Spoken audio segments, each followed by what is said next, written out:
Bagian-bagian surat dan bahasa surat.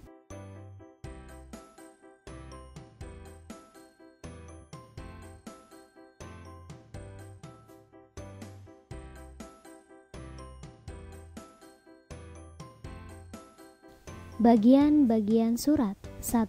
Kepala surat atau kop surat.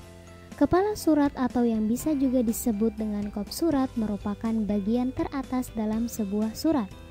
Bagian surat yang pertama ini berisi logo atau lambang dari sebuah instansi, lembaga, perusahaan, atau organisasi. Nama instansi, alamat instansi, nomor telepon, kode pos. 2. Tempat dan tanggal surat, pencantuman tempat dan tanggal surat tersendiri ditunjukkan untuk memberikan informasi mengenai tempat dan tanggal penulisan surat tersebut. Contoh, Jakarta 3 Januari 2014.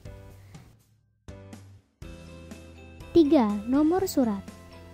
Sebuah surat resmi yang mewakili sebuah lembaga, instansi, perusahaan, atau organisasi biasanya menggunakan penomoran terhadap surat yang dikeluarkan atau yang diterima.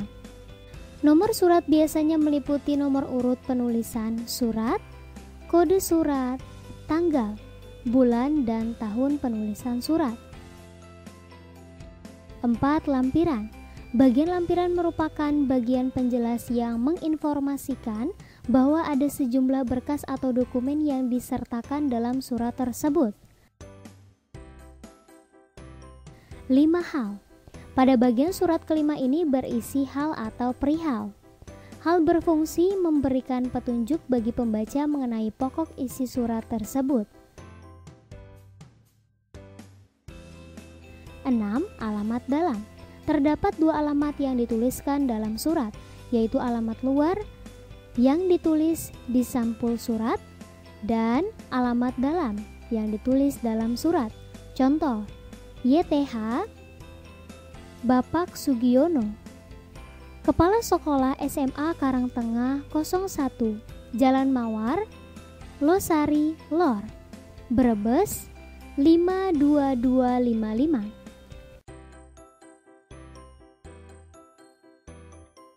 7. Salam pembuka. Salam pembuka yang berfungsi sebagai sapaan dalam surat.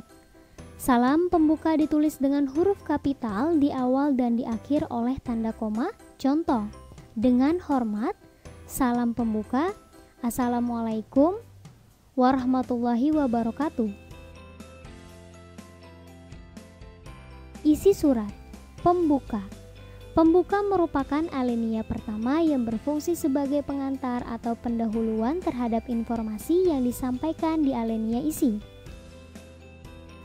Isi. Alinea isi berisi informasi yang akan disampaikan. Penutup. Berisi ucapan terima kasih kepada pembaca surat. 9. Salam penutup. Salam penutup merupakan penutup surat yang biasanya menggunakan kata hormat saya, hormat kami, wassalam. Penulisan salam penutup tersebut seperti salam pembuka diawali oleh huruf kapital dan diakhiri oleh tanda koma. 10. Nama jelas pengirim dan tanda tangan. Setelah salam penutup terdapat nama jelas pengirim surat beserta tanda tangannya. 11. Tembusan. Tembusan merupakan bagian surat yang menunjukkan pihak atau orang lain yang juga berhak mendapatkan surat tersebut. Contoh tembusan 1. Kepala SMA 01 Tanjung. Bahasa surat. Bahasa surat ialah bahasa yang kita gunakan dalam surat, terutama bahasa dalam bagian inti surat. Bahasa yang digunakan harus tunduk kepada semua aturan bahasa yang berlaku, baik struktur, kata, dan kalimat maupun penggunaan tanda-tanda baca, pemakaian alinea atau paragraf, dan sebagainya.